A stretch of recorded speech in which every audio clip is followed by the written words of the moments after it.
या फिर लेवल 2 हो, डजेंट मैटर, क्योंकि टॉपिक्स सेम है, सिलेबस सेम है और ये आपको बहुत ही शॉर्ट नोट्स मिलेंगे। Hindi pedagogy, English pedagogy, maths के तो अभी नहीं बने हैं, और सीडीपी, तो ये 3 सब, और ईवीएस। ऐसा नहीं है कि आप पूरी कोई किताब पढ़ें 250 पेज की, 20, 30, 50 पेज, 50 भी नहीं, इवन 30 पेजेस मैक्सिमम रखेंगे एक सब्जेक्ट के लिए। तो बहुत ही शॉर्ट वे में नोट्स का मतलब ये है वो कंसाइज हो। तो जल्दी ही हम मंडे तक हर हालत में नोट्स आपको मिल जाएंगे। हो सकता है कल अगर शाम तक हो गए तो मैं टेलीग्राम पे सीडीपी के कल शाम तक शेयर कर दूंगी। ये फ्री नोट्स हैं, कुछ देना नहीं है इनको लेके। फर्स्ट क्वेश्चन है डी ऑप्शन, आप आंसर दे रहे हैं। कितने लोग? 83% लोग डी आंसर दे रहे हैं। मतलब अब तो आपकी तैयारी सही चल रही है। अगर 83% लोग श्योर हैं किसी क्वेश्चन को लेके तो मान लेंगे कि सही उत्तर दे रहे हैं आप लोग। चलिए समझते हैं। निम्नलिखित में से कौन सा किसी उत्तम पाठ्य पुस्तक यानी एक अच्छी टेक्स्ट बुक, एक बेहतर टेक्स्ट बुक का मूलभूत मानदंड नहीं है, यानी क्राइटेरिया नहीं है एक अच्छी टेक्स्ट बुक का कि वो टेक्स्ट बुक हम बेहतर मानेंगे, इफेक्टिव मानेंगे, अच्छी मानेंगे। कौन सा एक गुण अच्छी टेक्स्ट बुक का नहीं होगा? पहला ऑप्शन है भाषा एवं शब्द भंडार। भाई भाषा और शब्द भंडार अगर सही इस्तेमाल हुआ तो ये अच्छा ही गुण है। एक विषय वस्तु उसकी कैसी है, कंटेंट कैसा है, उसमें इससे भी निर्धारित होगा कि वो पुस्तक अच्छी है कि नहीं है। फिर आता है सी ऑप्शन, शैली एवं योजना। किस लैंग्वेज का कौन सा स्टाइल यूज हुआ है, किस तरह से प्लान्ड चैप्टर्स हैं। आप एनसीईआरटी देखते हैं, बहुत मनोवैज्ञानिक ढंग से लिखी जाती हैं, बहुत ही आसान भाषा में, बच्चे के दैनिक जीवन की भाषा में लिखी जाती हैं, जिससे बच्चा कनेक्ट कर पाए।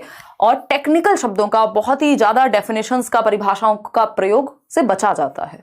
ठीक, तो मुद्रण एवं जिल्द चढ़ाना ये कोई भी अच्छी पुस्तक की शैली नहीं है। ये क्या है भाई, आप प्रिंट कर दिया आपने और उस पर कवर चढ़ा रहे हैं एक मोटा सा सुंदर सा, अंदर क्या है उससे फर्क नहीं पड़ रहा। तो अच्छी पुस्तक का मतलब ये नहीं है जो अपने कवर से अच्छी दिखती हो, है ना।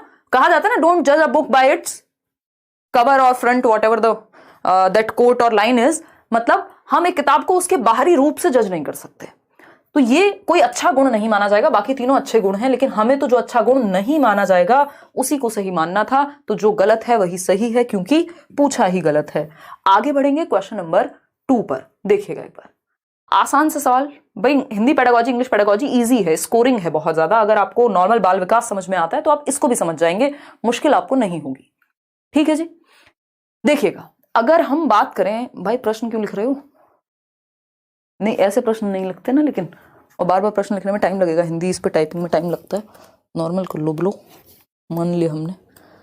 ठीक है, क्वेश्चन नंबर 2। एक अध्यापिका 5वीं कक्षा के अपने विद्यार्थियों को 6 वाक्यों का 6 वाक्य यानी 6 सेंटेंसेस हैं। 5वीं कक्षा के बच्चे हैं। एक छोटा अनुच्छेद समझते हैं, पैराग्राफ 2 बार सुनने के लिए कहती है। यानी 6 लाइन का एक, मान लीजिए जैसे ये 2, 4, 5 लाइन है, तो इसी तरह का एक 6 लाइन का अनुच्छेद है। ये तो क्वेश्चन है, मतलब एक पैराग्राफ है, किसी भी बारे में हो सकता है। फिर वह विद्यार्थियों को 4-4 के समूह में सुने हुए वाक्यों को अपने शब्दों में लिखने के लिए कहती है। यानी बच्चों से कहा कि 4-4 का ग्रुप बनाओ, यानी एक ग्रुप में ABCD 4 बच्चे होने चाहिए। 4-4 का ग्रुप बन गया। फिर DEF और ये सब इस तरह से ग्रुप बना दिए 4-4 बच्चों के, कि 1 से 4 रोल नंबर ये, 4 से 8 ये। मतलब बच्चे एक तो एक्टिवली सीख रहे हैं, अर्थपूर्ण अधिगम होगा, सक्रिय रूप से सीख रहे हैं। चलो ठीक है, सुने हुए वाक्यों को अपने शब्दों में लिखना है। अब इससे ये पता चल जाएगा सुना कितने अच्छे से था। तो रचनात्मक लेखन है ये, रचनात्मक लेखन है। कुछ नया लिख रहे होंगे, नया तो नहीं लिख रहे हैं, तो रचनात्मक कहां है इसमें? श्रवण एवं भाषण, तो भाषण की तो यहां बात ही नहीं हुई, बोलने की तो बात ही नहीं हुई है। अनुच्छेद श्रुतलेख बिल्कुल सही ऑप्शन है। जितने लोग सी उत्तर दे रहे हैं वो क्या कह रहे हैं? सही आंसर दे रहे हैं। ए कैसे सही हो सकता है भाई? रचनात्मक लेखन तो जब कुछ नया, कुछ अपने शब्दों में लिखना रचनात्मक नहीं हुआ, यहां पैराफ्रेजिंग है वो। ठीक है ना। फिर आता है वाक्य आधारित श्रुतलेख। वाक्य नहीं है ये, क्या है? अनुच्छेद श्रुतलेख है, यानी पूरे पैराग्राफ की बात हो रही है। समझ पा रहे हैं? रचनात्मक लेखन में कुछ उसका मौलिक होता तब आप रचनात्मक कहते हैं उसको। तो इसलिए आंसर जो है वो सी होगा, ना कि ए। आगे बढ़ेंगे। मान लिया हमने बच्चे एक्टिव हैं, लेकिन इसका मतलब ये नहीं है कि लेखन ही रचनात्मक है। क्वेश्चन नंबर 3 देखिएगा। क्वेश्चन नंबर 3 देखेंगे और आंसर करेंगे। क्या हुआ, अभी भी हिंदी में और इंग्लिश में लगे हुए हो क्या? इतना एक्सपेरिमेंट मत किया करो काम के समय। देखिए क्वेश्चन नंबर 3 की अगर हम बात करते हैं तो एक अध्यापिका को पता चलता है कि कुछ विद्यार्थी सीखते समय अनुच्छेदों की विस्तृत व्याख्या एवं वाक्य रचना को समझने में कठिनाई अनुभव कर रहे हैं। यानी जो पैसेजेस हैं, पैराग्राफ्स हैं, जब वो उसको पढ़ते हैं तो विस्तृत व्याख्या यानी उसको प्रॉपरली डिटेल एक्सप्लेनेशन में उसकी दिक्कत हो रही है उनको, और वाक्य को बनाने में उनको दिक्कत हो रही है।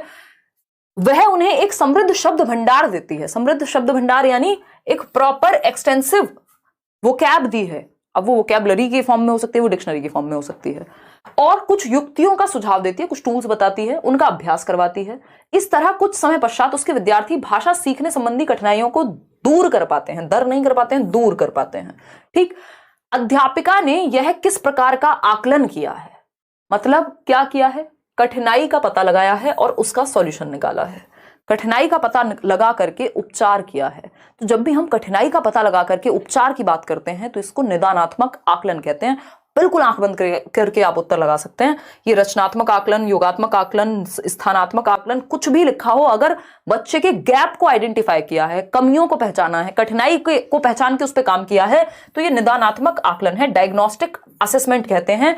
इसमें डायग्नोस करेंगे आप, रचनात्मक के अंदर ही आता है ये एक तरह से। तो इसमें आप डायग्नोस करेंगे, पता लगाएंगे और फिर उपचारात्मक शिक्षण देते हैं, जो बाद में उन्होंने किया है। उपचारात्मक शिक्षण देते हैं यानी उपचार, रेमेडियल टीचिंग देते हैं। तो पहले निदान करते हैं, पहले पता लगाते हैं। जैसे एक डॉक्टर बीमारी का पता लगाएगा, लेबोरेटरी में टेस्ट होता है, ब्लड टेस्ट करा के आते हैं, आप फिर डायग्नोज होगा क्या समस्या है। उसी तरह से यहाँ पे कठिनाई किस लिए टेस्ट लिया? ताकि पता लग सके कि कहाँ समस्या है। तो इसको निदानात्मक परीक्षण या आकलन कहते हैं। आगे बढ़ेंगे, क्वेश्चन नंबर 4 देखिएगा, आसान सा सवाल एक और। क्वेश्चन नंबर 4 कहता है, किसी भाषा की परीक्षा टेस्ट का ब्लूप्रिंट तैयार करते समय निम्नलिखित में से कौन सा कार्य आवश्यक नहीं है? देखिए, जल्दबाजी में नहीं पढ़ेंगे। मतलब अगर आपने प्रैक्टिस बहुत अच्छी की होगी तो आप जल्दी भी पढ़ेंगे तो भी आपका आंसर गलत नहीं होगा, लेकिन अभी प्रैक्टिस करना बहुत जरूरी है। पूछा है जब आप ब्लूप्रिंट बना रहे हैं, ब्लूप्रिंट आप समझ रहे हैं कौन सा चैप्टर कितना कैसे कराएंगे, है ना। कुछ चैप्टर्स की यूनिट कब कब कैसे कैसे होगा, यूनिट में डिवाइड कर दिया, कुछ चैप्टर्स होते हैं एक यूनिट में, और आप ब्लूप्रिंट बना रहे हैं कि कैसे आप पढ़ाने वाले हैं। लगभग 19,000 लोग हम लोग जुड़े हुए हैं, 19,000 से ज्यादा ही, और सिर्फ 6,900 लोगों ने लाइक किया। मान लिया आज हम लेट हो गए, बट आप भी तो कुछ समझेंगे या नहीं। 20,000 लोग हम लोग जुड़े हुए हैं, आप भी तो ये समझेंगे कि कितनी दूर से आज भाग भाग के सेमिनार से लेके और क्लास की छुट्टी बिल्कुल नहीं हुई है। इसका मतलब पूरी मेहनत की जा रही है आपके साथ। ठीक, देखिए, किसी भाषा की परीक्षा टेस्ट का ब्लूप्रिंट, के टेस्ट में कितने जो क्वेश्चंस हैं वो मुश्किल होंगे, कितने आसान होंगे, कैसे होंगे, वो यूनिट प्लान की मैं बात कर रही थी। यहाँ ब्लूप्रिंट लिखा है, तो कौन सी एक बात सही नहीं है, आवश्यक नहीं है जब आप ब्लूप्रिंट बना रहे हैं, एक तरह से खाका तैयार कर रहे हैं कि इतने % क्वेश्चंस इजी होंगे, इतने % क्वेश्चंस जो हैं वो मॉडरेट होंगे, इतने % इजी होंगे। ठीक, तो आप क्या कर रहे हैं? ब्लूप्रिंट बना रहे हैं। तो शिक्षण उद्देश्यों को महत्व देना, भाई पढ़ाने के उद्देश्य क्या है, टीचिंग क्यों कर रहे हैं हम, इसको जांच पाएं, ऑब्जेक्टिव्स का पता लगा पाएं, बिल्कुल सही बात है। प्रश्नों के विविध रूपों को महत्व देना, अलग अलग प्रकार के डाइवर्सिफाइड क्वेश्चंस हो ताकि बच्चे के सोच बाहर आ सके, पता लग सके कैसे सीखा है। कठिनाई के स्तर को महत्व देना कि इजी होगा, डिफिकल्ट होगा, क्या होगा, बात तो ठीक है। लेखन की विविध शैलियों को महत्व देना, ये यहां महत्वपूर्ण नहीं है, जो कि डी ऑप्शन है।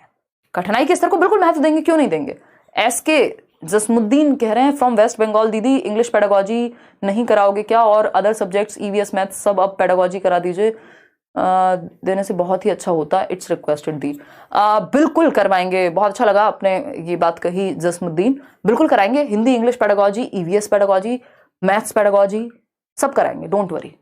और वो आपको बिल्कुल, मैं मानती हूँ देश भर में आप लोग उन नोट्स से या उन वीडियोस से तैयारी करते हैं और एग्जाम निकालते हैं, क्योंकि सब जगह पेडागोजी कॉमन है, तो WTET में भी आपको हेल्प करेगा। मान लिया मैंने वेस्ट बंगाल टेट में, देखिएगा इसका आंसर आप लोग सी क्यों दे रहे हैं, मैं ये नहीं समझ पा रही हूँ। चलिए समझते हैं।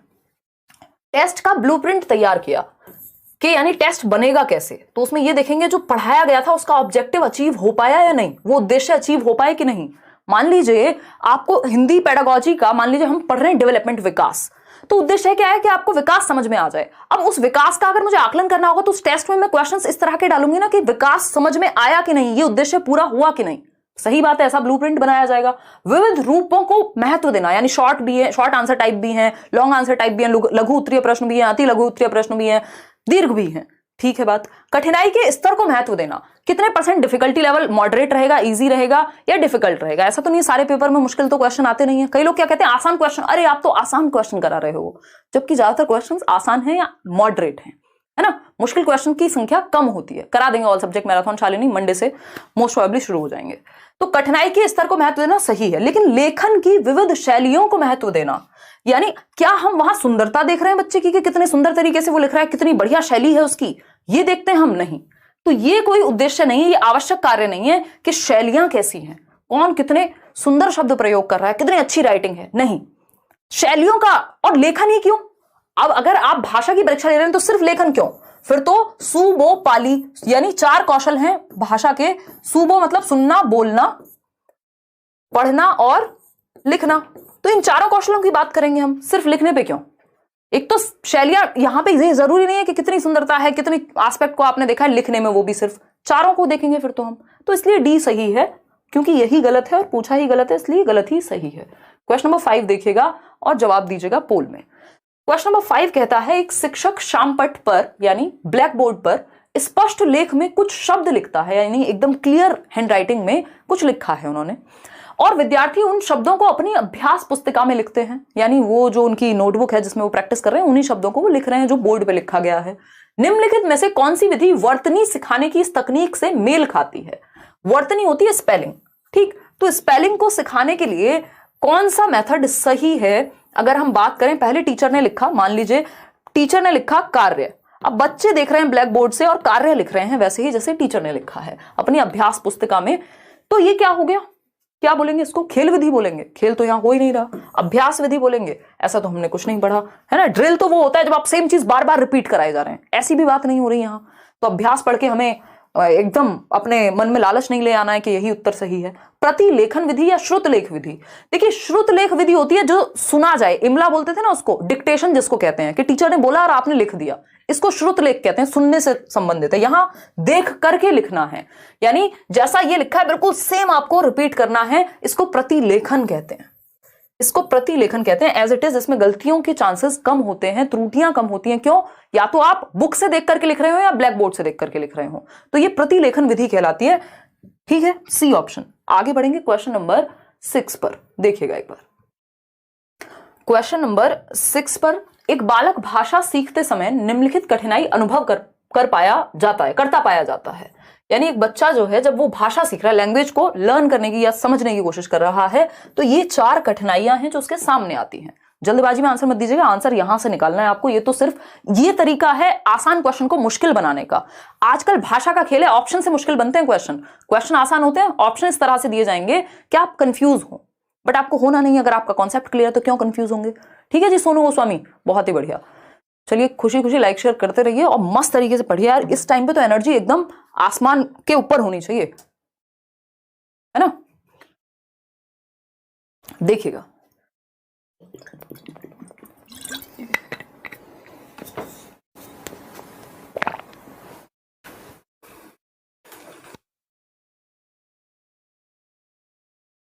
हमने बात की थी पानी पीते हुए माइक ऑफ करने की, अभी याद आया। क है, ऑप्शन नंबर 1 है, नाम तथा अक्षरों की ध्वनि को सीखने में कठिनाई। यानी बच्चे को नाम याद रखने में और ध्वनि को, यानी पेन को वो पिन बोल पा रहा है या उसको ध्वनि और नाम याद नहीं रखा जा रहा लेटर्स का, या जो भी वो सीख रहा है। ऊंचे स्वर में पढ़ते समय गलतियां करना, यानी जब हम उसको जोर से पढ़ने को कहते हैं तो वो गलतियां करता है बहुत ज्यादा। धीरे धीरे पढ़ें तो मे भी सही पढ़े। शब्दों और वाक्यों को पढ़ते समय दृष्टि बाधा, यानी रिवर्सल हो रहा होगा लेटर्स का, आगे पीछे कुछ कर रहा होगा, देखने में समस्या हो रही है, देख के समझने में समस्या हो रही है। फिर आता है डी ऑप्शन, लेखन कार्य को पूरा करने में अधिक समय लगाना। अब जिसको पढ़ने में समस्या हो रही है उसको लिखने में भी समस्या होगी। बताइए जरा बच्चे को समस्या है कहां, ये आप बताएंगे सरकार। ए ऑप्शन कह रहे हैं 44% लोग और सी ऑप्शन कह रहे हैं 41% लोग। बाकियों को इग्नोर कर देते हैं क्योंकि इनको तो हम काउंट ही क्या करें।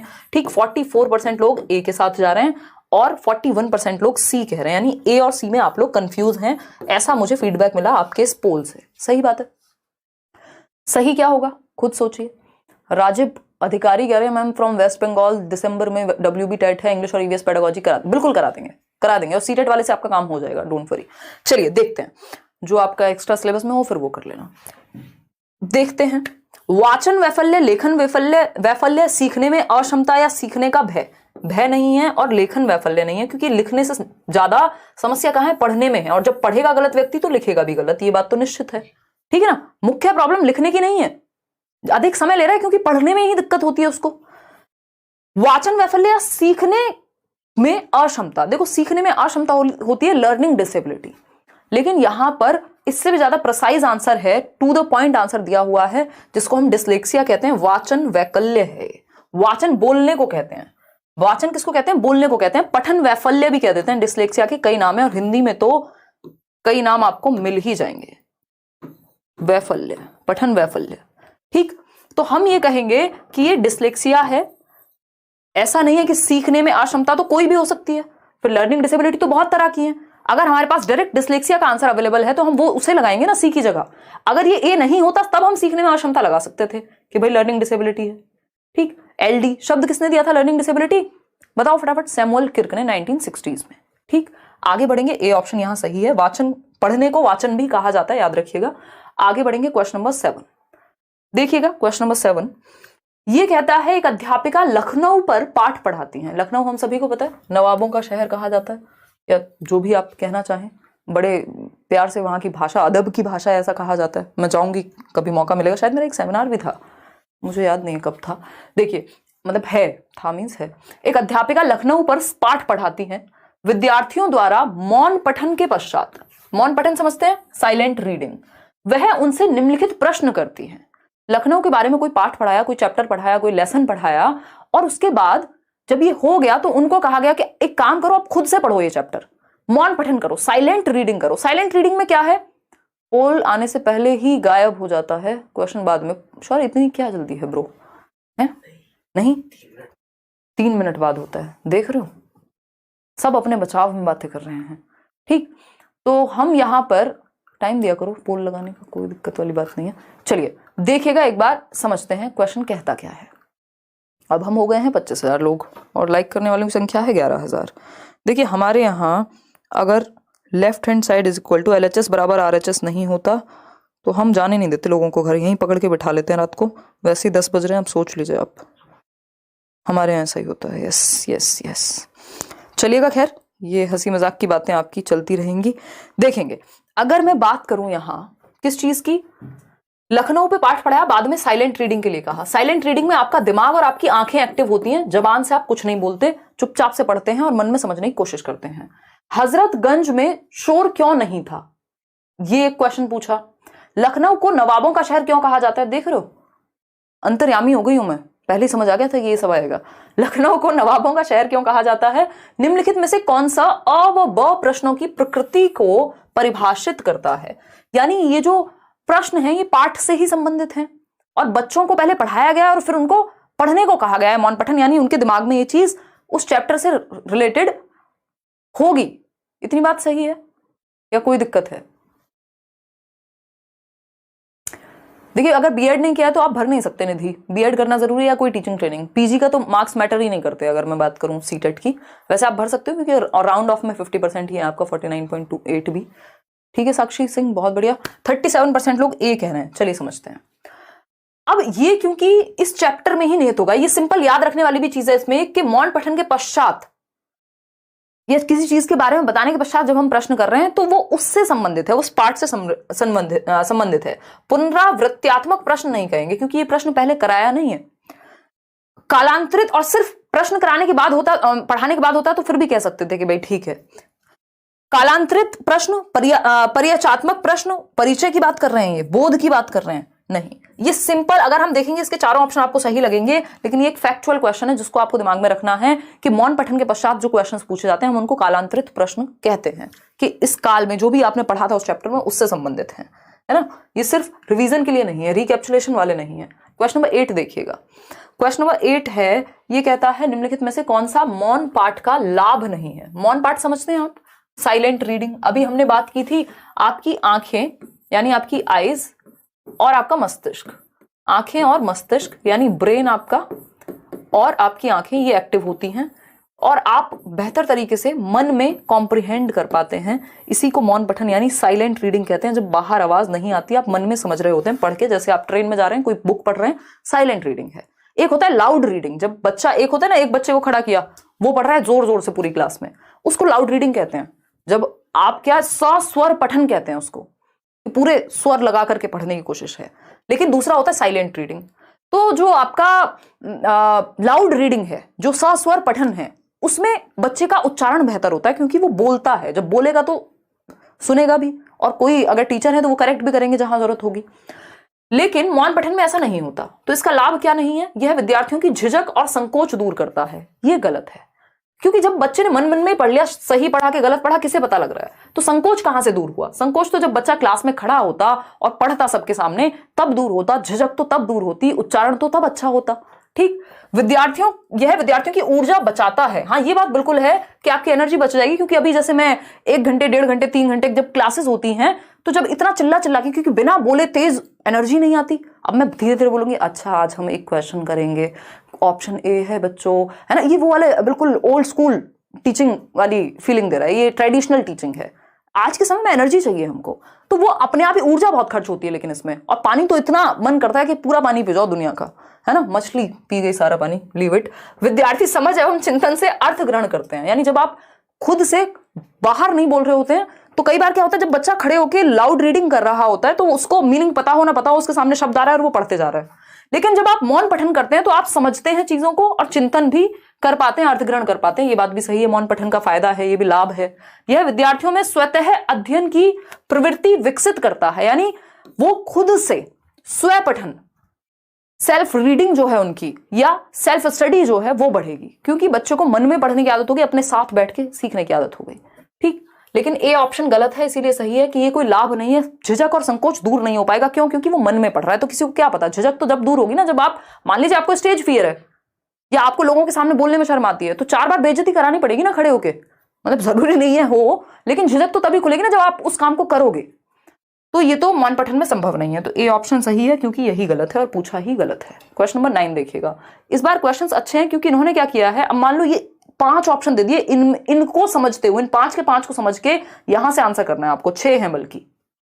बताइएगा, फटाफट से पढ़िए और इसका जवाब दीजिए, फिर मैं पढ़ूंगी आपके बाद। पहले आप पोल में जवाब दीजिए इसको पढ़ के, आपके पास हैं कुछ 30 सेकेंड। दीपक शर्मा, बताइएगा। इतने में पानी पीती हूँ माइक ऑफ करके, नहीं तो कई लोगों को हार्ट अटैक आ जाएगा, इतनी तेज आवाज आती है। आप प्राइमरी स्कूल 1 किलोमीटर और 3 किलोमीटर आपका एलिमेंट्री, यही पढ़ते आए हैं हम लोग, क्या समस्या आ गई? हाँ सही तो है शोभित, 1 किलोमीटर प्राइमरी स्कूल और 3 किलोमीटर एलिमेंट्री, 6 to 8 वाला।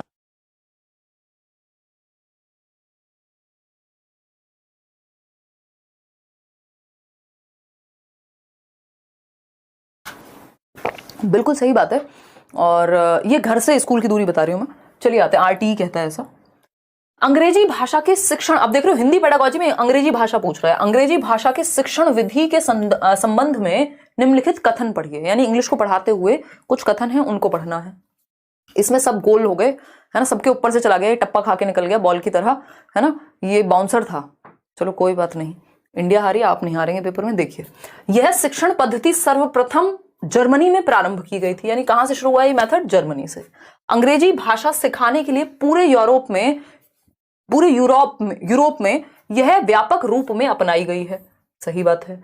शिक्षण की इकाई शब्द है, न कि वाक्य, यानी वर्ड है, डायरेक्ट सेंटेंस नहीं है, वर्ड को हम समझ रहे हैं। विषय सामग्री मानक प्रारूप में विभाजित की जाती है, यानी स्टैंडर्ड फॉर्म में क्या करते हैं, उसको डिवाइड कर लेते हैं। कैसे पढ़ेंगे?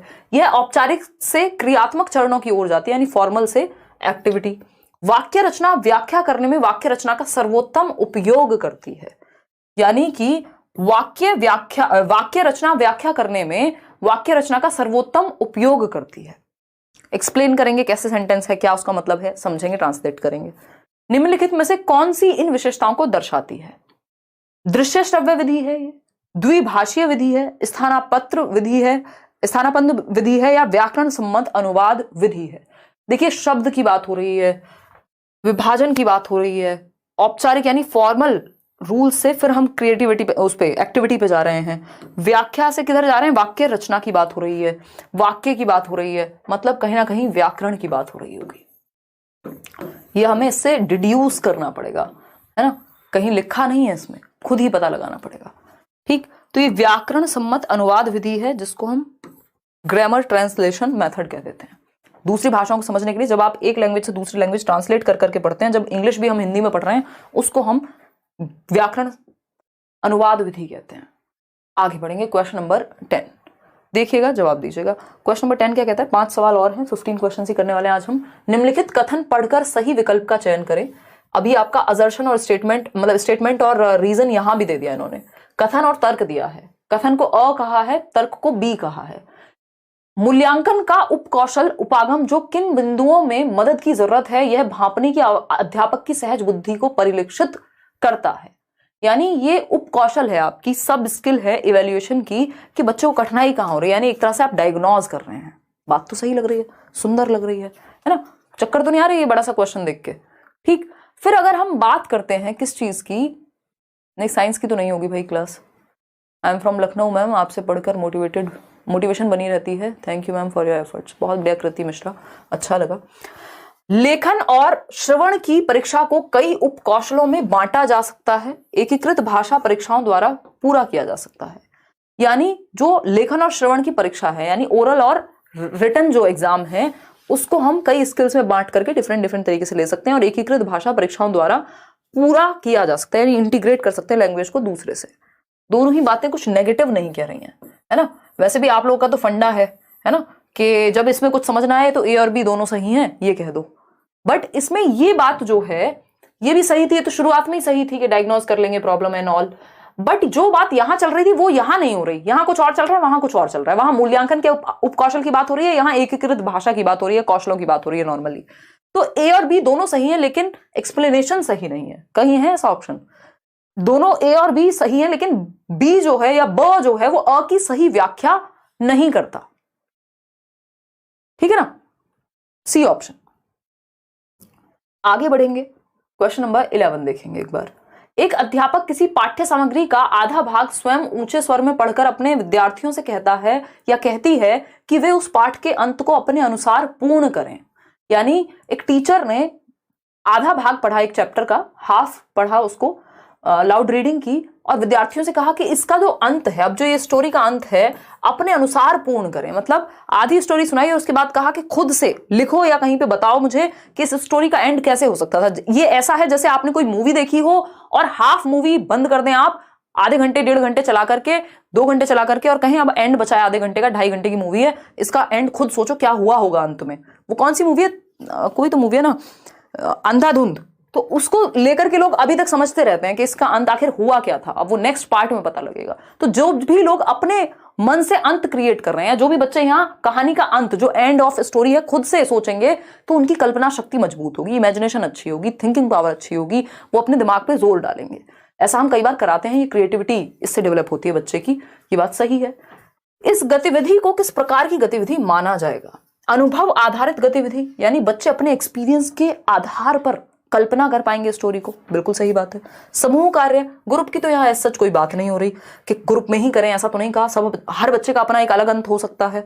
लेखन गतिविधि, जिसमें इंटरेस्ट होगा, किसी को भूतिया चीजों में इंटरेस्ट होगा हमारे शौर्य की तरह, तो वो भूतिया अंत कर देगा कहानी का। किसी को भगवान में इंटरेस्ट ज्यादा होगा, वो भगवान से जोड़ देगा कि लास्ट में भगवान आ गए थे, बचा लिया उसको, है ना। कुछ और होगा, किसी को जिसमें इंटरेस्ट होगा, लोग अलग अलग तरह के बच्चे कल्पना करेंगे। लेखन गतिविधि यानी राइटिंग एक्टिविटी है, ये इसमें सिर्फ राइटिंग नहीं है, इसमें इमेजिनेशन भी है। अंतर्बोध आधारित गतिविधि है, ये है अनुभव आधारित। बच्चा अपने अनुभव से या अपने अनुभव के आधार पे यहां स्टोरी क्रिएट करेगा। A option is the right answer. आगे बढ़ेंगे क्वेश्चन नंबर 12 पर। क्वेश्चन नंबर 12 देखिएगा, ये कहता है निम्नलिखित पद्धतियों में से कौन सी पद्धति विद्यार्थियों में शब्द भंडार विकसित करने की सर्वोत्तम युक्ति है? हर बार रिपीट होता है, एमएफ कहेंगे इसको मोस्ट फेवरेट क्वेश्चन। हर बार रिपीट होता है कि शब्द भंडार विकसित करने के लिए, यानी वोकैब डेवलप करानी है, बच्चों को बहुत सारे शब्द आते हैं, वोकैबलरी उनकी बढ़ जाए, इसके लिए क्या करें? एक तो तरीका होता है डिक्शनरी का, दूसरा होता है संदर्भ में पढ़ा दें। चलिए देखते हैं। समानार्थी एवं विपरीतार्थी शब्दों को याद कराना, यानी सिनोनिम और एंटोनिम की बात करें हम, चलो ठीक है। दिए गए संदर्भ में नए शब्दों के अर्थ का अनुमान लगाना, यानी जब आप एक स्टोरी, एक नॉवल पढ़ रहे हैं, मान लीजिए सारे वर्ड्स का मीनिंग आपको पहले से पता हो, कोई मूवी भी देख रहे हैं तो सारे वर्ड्स, मान लीजिए इंग्लिश में देख रहे हैं, सारे वर्ड्स का मीनिंग पता होगा, फिर तो आप ईश्वर की कैटेगरी में आ जाएंगे या बहुत बड़े ज्ञाता हो जाएंगे उस भाषा के। तो सारे वर्ड हमें पता नहीं होते, लेकिन हम क्या करते हैं, कहानी के अनुसार संदर्भ में, जिस संदर्भ में बात कही जा रही है, जिस कॉन्टेक्स्ट में बात कही जा रही है, उससे अनुमान लगा लेते हैं। इससे क्या होगा, आपको नए नए वर्ड्स का मीनिंग पता लगता रहेगा। प्रत्येक नए शब्द का अर्थ शब्दकोश में देखना, ये थोड़ा मुश्किल हो जाता है कि अगर आप हर शब्द शब्दकोश में ही देखते रहेंगे तो वो रट्टे हो जाएंगे, और रट्टे का मतलब है रोट लर्निंग, उतना याद नहीं रह पाएगा। आप खुद से अगर बच्चों में आदत डालना चाह रहे हैं कि वो अर्थ तक पहुंचे, तब आप वो क्या इसका डिक्शनरी का इस्तेमाल कर सकते हैं, लेकिन हर शब्द के लिए डिक्शनरी नहीं देखी जाती, जहां कठिनाई हो वहां देखी जाती है। सभी नए शब्दों का वाक्यों में प्रयोग करना, यह भी जरूरी नहीं है। दिए गए संदर्भ में शब्दों का अनुमान लगाना जो नए शब्द हैं, क्योंकि कुछ शब्द ऐसे होंगे जो पहले से आता होगा बच्चे को। तो बी ऑप्शन मच बेटर है डी से, बाकी तो कोई और हो ही नहीं सकता था। सेकंड लास्ट क्वेश्चन है ये, मतलब 13 था, अभी 14 15 है। बहुभाषिता का प्रयोग यानी मल्टीलिंगुअलिज्म को जो हम यूज करने की बात कर रहे हैं, एक संसाधन के रूप में करना चाहिए, एक रिसोर्स के रूप में। ये इंग्लिश में भी ऐसे आता है, मल्टीलिंगुअलिज्म इज अ रिसोर्स। क्या है बताइए? शिखा कह रही है सुपर चैट नहीं हो रहा। शिखा आप तो ऐसे ही पूछ लो, आपका क्वेश्चन तो ऐसे ही दिख गया मुझे, है ना। मैम कल नहीं दिखाया था, आज दिखा दीजिए पोल वाली मैडम को। आज पोल वाली मैडम नहीं आई है, वो हमारे साथ गई थी, वो थक गई। उन्होंने वीडियो बनाई, 1-1.5 घंटे की हमारी वहां पे सेशन था, और फिर वो थक गई बहुत ज्यादा, वो अपने घर चली गई हैं। लेकिन हम हैं, हमारे अंदर इतनी एनर्जी, हम थकते नहीं है कभी, ठीक। और फिर ट्रैवल करने में टाइम लगा। आज पोल वाले भैया हैं, देखना है तो बताइए, ठीक है मोहम्मद फिरदौस। खैर ये सब बातें चलती रहेंगी। पोल वाले भैया आओगे क्या? पोल वाले भैया थोड़े शर्मीले हैं, सीधा व्लॉग में आते हैं, अपने चैनल पे आते हैं, कहते हैं हम आपके चैनल पे नहीं आएंगे, पैसा नहीं देते हैं आप, स्पॉन्सरशिप बड़ी लेते हैं ये। देखिएगा, अगर हम बात करें बहुभाषिता की, यानी एक क्लास में कई सारी भाषाएं बोलने वाले बच्चे होंगे, एक क्लास में कई सारी भाषाओं का प्रयोग हो सकता है, बात तो सही है।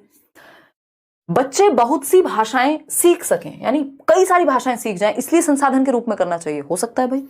शिक्षक बहुत सी भाषाएं सीख सकें, शिक्षक को सिखाना मुख्य उद्देश्य नहीं है। सीख रहे हैं बड़ी अच्छी बात है, लेकिन मुख्य उद्देश्य शिक्षक को सिखाना नहीं है।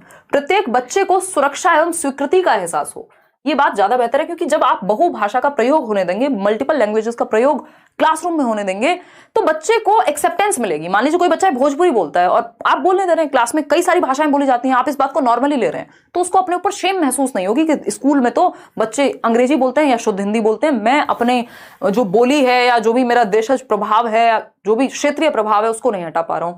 उसको एक्सेप्टेंस फील करानी, बच्चे को सिक्योर फील कराना है। इसीलिए बहुभाषिता को हम रिसोर्स मान सकते हैं। बहुत सी भाषाओं से वर्जित होते हैं, क्यों भाई? मल्टीपल लैंग्वेजेस होनी चाहिए, वर्जित क्यों होंगे? ठीक, तो बहुत सी भाषाएं सीखे ना सीखे, लेकिन सबको एक्सेप्टेड फील हो, स्वीकृत फील हो कि सबकी भाषाओं को महत्व दिया जा रहा है। आप देखते हैं कैसे अलग अलग जो पॉलिटिशियंस हैं वो कहीं भी जाते हैं, वो आप देखेंगे आज गुजरात गए हैं तो 4 शब्द बोल देंगे गुजरात के, या बांग्ला मतलब वहां गए हैं वेस्ट बंगाल तो बांग्ला में बोलेंगे, कुछ और बोले, मतलब जहां पे भी जो भाषा चलती है चाहे 2 ही शब्द सीख के चले गए वो, ठीक। तो ये क्या है?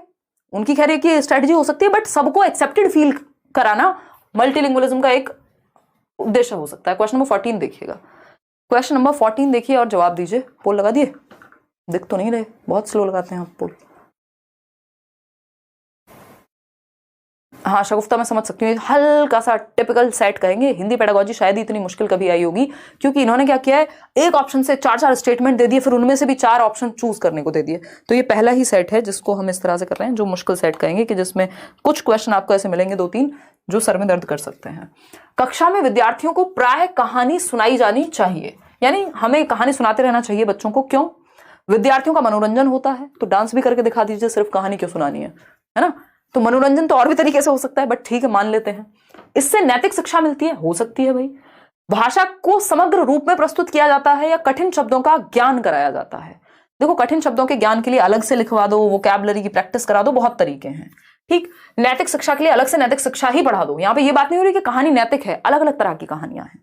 मनोरंजन के भी बहुत सारे साधन हैं, लेकिन मुख्य उद्देश्य देखो, यहाँ पे हम कभी बीच बीच में जोक्स क्रैक करते रहते हैं, मैं और आप हंसी मजाक करते रहते हैं। मुख्य उद्देश्य ये है कि आप जोक्स पे ध्यान दें, नहीं, मुख्य उद्देश्य ये है उन जोक्स के माध्यम से थोड़ा मनोरंजन होता रहे, आपका मन लगा रहे क्लास में, और हम सीखते रहें। लेकिन मुख्य उद्देश्य ये है कि आप सीखें, आपके पेपर में मार्क्स आए, आपको ये चीज समझ में आए, लेकिन बोरियत के साथ नहीं, ठीक। तो मनोरंजन और बाकी सारी चीजें सेकेंडरी हैं। भाषा को समग्र रूप में प्रस्तुत किया जा सके, यानी एक कंप्लीट फॉर्म में। कैसे होगा? कहानी के प्रति होता है, कहानी के माध्यम से एक तो उसको नैतिक शिक्षा भी मिल रही है, मनोरंजन भी हो रहा है, नए शब्द भी सीख रहा है, कल्पना भी करेगा, उसकी थिंकिंग प्रोसेस भी अच्छी होगी, कंक्लूजन भी ड्रॉ कर पाएगा, यानी लगभग कंप्लीट फॉर्म में एक स्टोरी के थ्रू आप भाषा सीख सकते हैं। तो सी ऑप्शन। क्वेश्चन नंबर 15 देखिए, आज के लिए आखिरी। भाषा अर्जन का अर्थ है, यानी लैंग्वेज एक्विजिशन, जिसको हम इंग्लिश में कहते हैं अर्जन, और एक होता है भाषा अधिगम। अधिगम है जो आप स्कूल में जाकर के सीख रहे हैं विद एफर्ट एंड प्रैक्टिस, उसको लर्निंग कहते हैं, लैंग्वेज लर्निंग। अर्जन है जो आप अर्जित कर ले रहे हैं। मान लीजिए मेरे आसपास ये 4 पेन पड़े हुए हैं, अब इनको क्या किया मैंने? अर्जित कर लिया, ठीक, एक साथ इकट्ठा कर लिया। मैंने कोई नई स्किल तो सीख नहीं ली दुनिया से अलग, है ना, बस पड़े हुए थे, अपने पास जोड़ लिया, क्योंकि मेरे पास एक क्षमता थी, 2 हाथ थे, मैंने यूज कर लिए, ठीक। अगर मैं बात करूं लैंग्वेज लर्निंग की, ये पेन बना कैसे, मैं उसकी टेक्निकलिटी में जाऊं, इस कलर को क्या कहते हैं, यही कलर क्यों कहते हैं, तब वो अधिगम होगा। जब मैं एफर्ट और प्रैक्टिस की बात करूं, जब मैं स्वाभाविक रूप से बहुत ज्यादा एफर्ट और प्रैक्टिस के बिना, बहुत ज्यादा प्रयास करे बिना भाषा को सीख लूं, तो इसको अर्जन कहते हैं। ये नोम चॉम्स्की ने कहा है कि मनुष्य में आंतरिक क्षमता है भाषा को अर्जित करने की। जब आप देखते हैं एक छोटा सा बच्चा है 3 साल 4 साल में इतनी तेजी से बोलना सीख जाएगा, क्यों? आप उसको स्कूल लेके गए, कोई किताब पढ़ाई, किसी टीचर के पास लेके गए? नहीं, अपने एनवायरमेंट से अर्जित कर ली। आंतरिक क्षमता है हमारे अंदर भाषा को अर्जित करने की, हमारे अंदर, जिसको कहा जाता है LAD, LAD, language acquisition device, भाषा अर्जन यंत्र। क्या है जी वो भाषा अर्जन यंत्र? भाषा अर्जन यंत्र बेसिकली भाषा को अर्जित करने की क्षमता, एक यंत्र हमारे पास है हाइपोथेटिकली, ऐसा नोम चॉम्स्की कहते हैं। तो अर्जन का अर्थ क्या है देखते हैं। कह रहे हैं 65% लोग किसी भाषा के व्याकरण के नियम, व्याकरण नहीं है अर्जन, अधिगम में होगा व्याकरण। कहाँ व्याकरण कहाँ सीख रहे हैं? अधिगम में, भाषा अधिगम। जब आप हिंदी स्कूल में जाके सीख रहे हैं और व्याकरण सीख रहे हैं, तब वो अधिगम हो गया। अर्जन में कोई व्याकरण नहीं सिखाई जाती बच्चों को। जब वो बोलना सीखता है, वो अपने एनवायरमेंट से बोलना सीख लेगा, तुतला तुतला के। किसी भाषा को अनौपचारिक परिवेश में, अनजाने में ही सीख लेना, यही सही उत्तर है कि इनफॉर्मली, बिना किसी कॉपी किताब, व्याकरण, टीचर, कुछ भी नहीं, कोई तामझाम नहीं है, बस जिंदगी से सीख गए। बड़े हुए, घर वालों ने बोलना शुरू किया, बड़े क्या हुए, जब से पैदा हुए सब बात कर रहे हैं बच्चे से, उसको नहीं आ रही, लेकिन धीरे धीरे वो अपने आप सीख जाएगा बिना कुछ उसको अलग से सिखाए।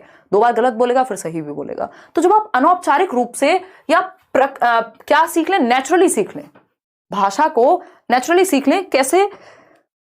एक तरह से